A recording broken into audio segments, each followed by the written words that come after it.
the eye doctors, the optometrists, ophthalmologists, and a whole bunch of medical students who were preparing for that profession.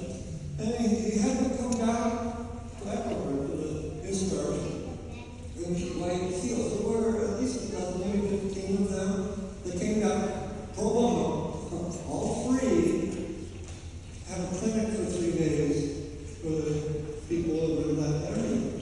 And so people came, they advertised that they came, not just from the city, but from the ranch of the southern the rural area.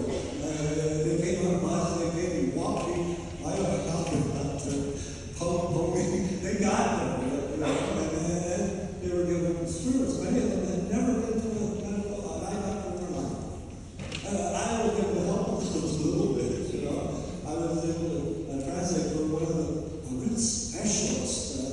He was what I would call a glass eye doctor.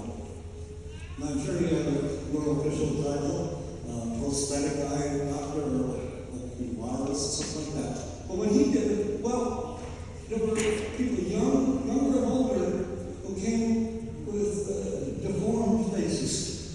They had no eyeball in their eye, and then saw or it was just all white, staring out in his face, you know. And this, you never could see it. The doctor about this. What he would do is he was an artist.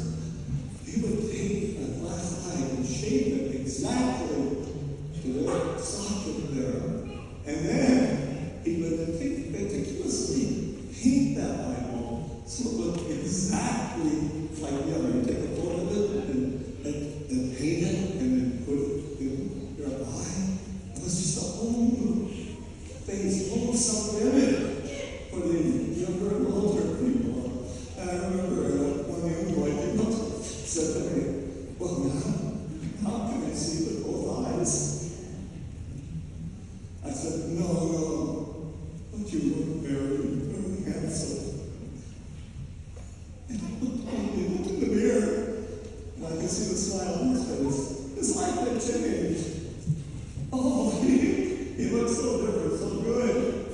It just gave him such a boost. Yeah, I'm sure his life changed with self-image. Wow, what a gift. But there was one other experience just as powerful. I think of the people lining up to get their eyes tested. You know the chart, the Big E's, and those things. Well, they weren't able to make prescription glasses. No, they didn't have the time, and there were too many of them. But what they did was they brought hundreds of used glasses, and they had them in order according to the power needed. And so I don't know, tried to tip the people with these glasses. I remember one middle-aged woman came in, and she looked at the eye chart.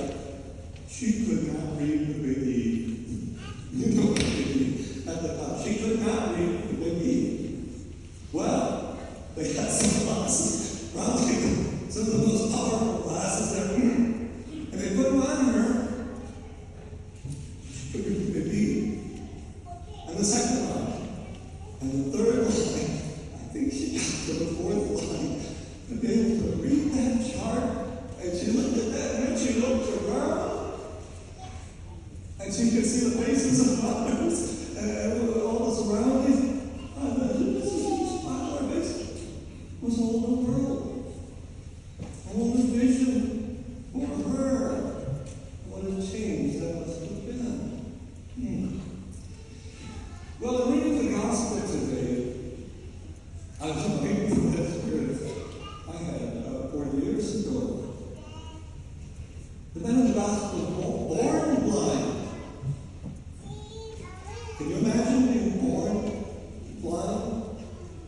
Never seeing colors? Never seeing the difference between night and day? Not seeing the face of your parents? Or your siblings? Or the wonders of creation? Oh, all that lost to you. And here Jesus, go wash. And you can see. And he could see.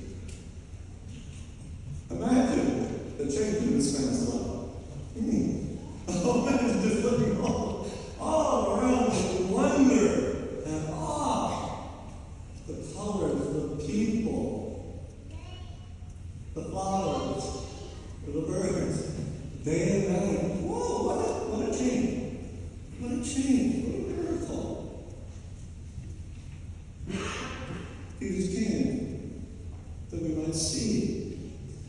But any of Jesus' miracles were not just physical miracles.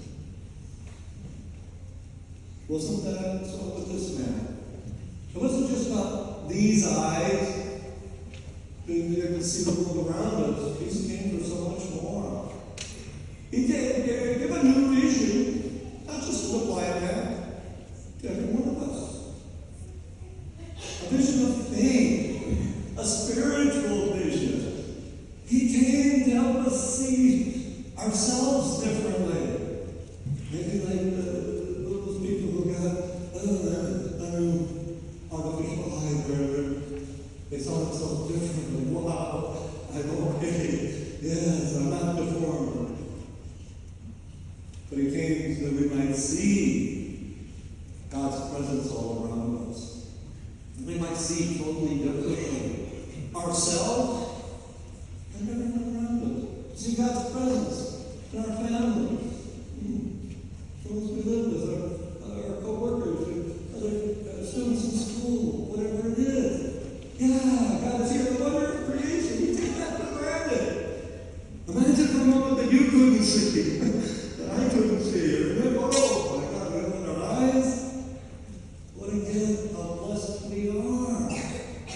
And if we really have the vision of faith, we see God's presence even in the troubles of our lives, the difficulties we have, the suffering, the challenges. How can we see God here?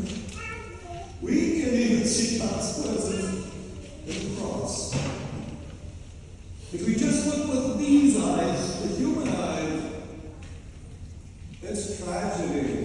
It's ugly, the cross. I mean, somebody died on the cross, but you know what? No. That's devastating. But we don't see that. We have eyes of faith. We see glory. We see the cross as a sign of love. And we know the cross leads to the resurrection, to new life. Can we see that in our own lives? The process of our own lives, the difficulties we have, but we can overcome it. We have vision of faith if we follow the way of the Lord. Now we have candidates, catechumens, preparing for the Easter sacraments. Oh, wow. Big